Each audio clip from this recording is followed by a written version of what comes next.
Hi, welcome back to day 15 of Get Grounded. I'm Carrie Foreman.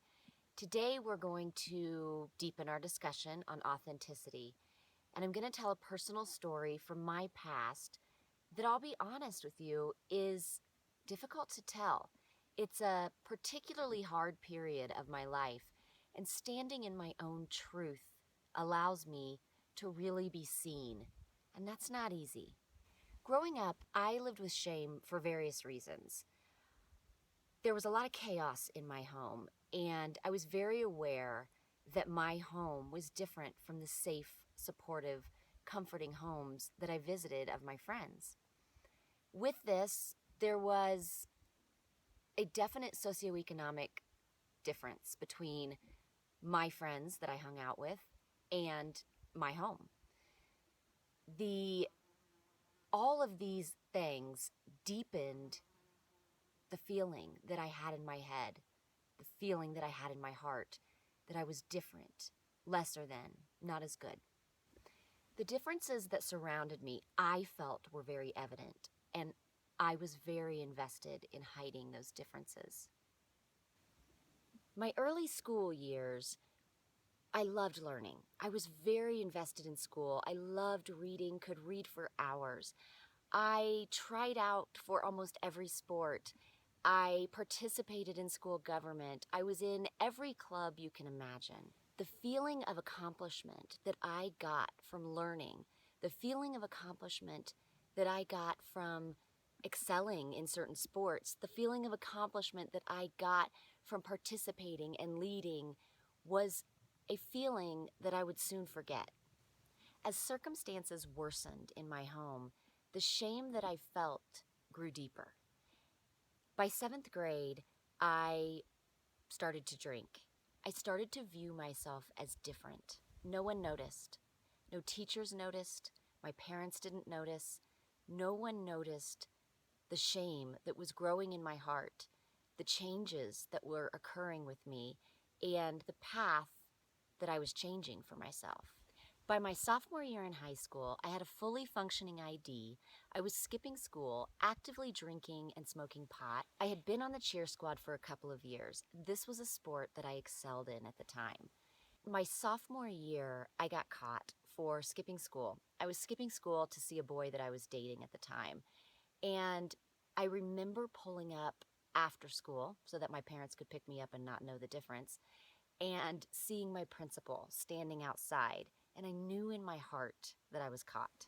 My principal pulled me into his office and proceeded to kick me off of the cheer squad.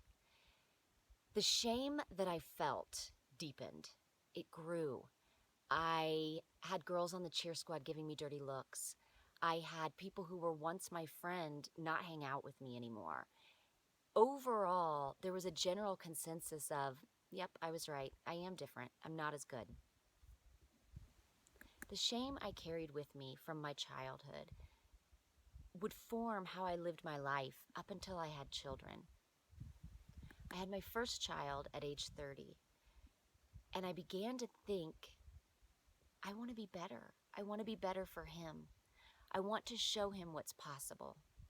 So I went back to school, like I mentioned before. And when I went back to school, something was ignited in me that I hadn't remembered from my earliest years in school.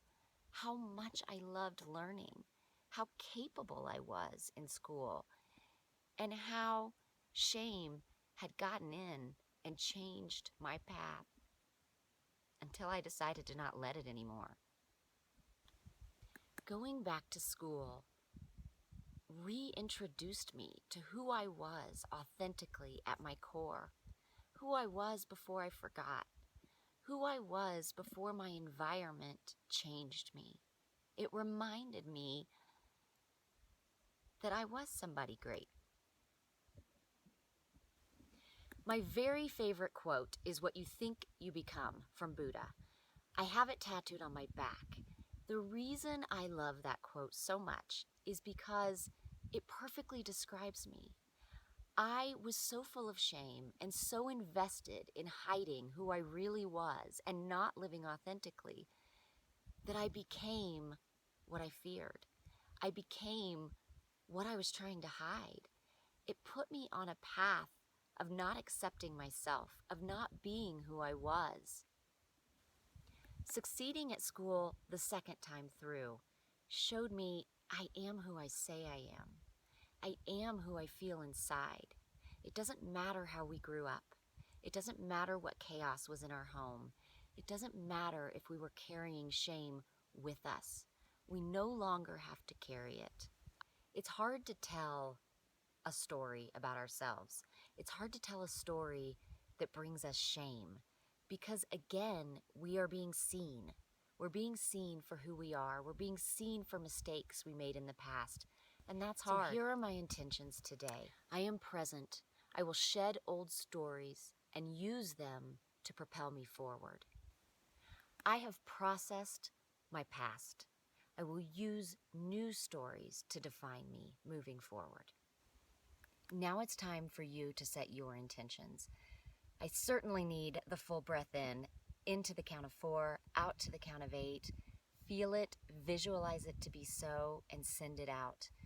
Remember, use your past to inform your future. Never use your past as an excuse for your present or your future. We use it to inform, as a jumping off place. It's part of what made us who we are. It's not something that can hold us back. Thanks so much. I'll see you tomorrow on day 16 of Get Grounded.